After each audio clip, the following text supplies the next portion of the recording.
ஆண்டிப்பட்டி தனியார் பள்ளி விளையாட்டு விழாவில் மூவர்ண தேசிய கொடி போல் மாணவ மாணவியர்கள் அணிவகுத்து வந்தது 2ஆம் தேதி காலை 10 மணி அளவில் பார்வையாளர்களை வெகுவாக மெய்சிலிர்க்க வைத்தது.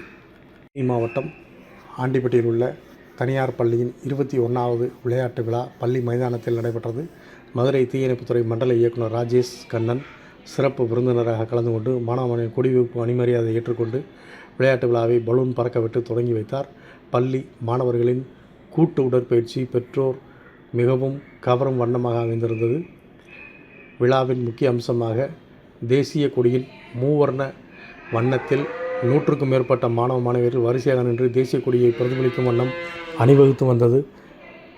அதனைத் தொடர்ந்து மாணவ மாணவிகளுக்கு ஓட்டப்போட்டி, நீளம் தாண்டுதல், உயரம் தாண்டுதல் உள்ளிட்ட பல்வேறு வகையான போட்டிகள் நடைபெற்றது.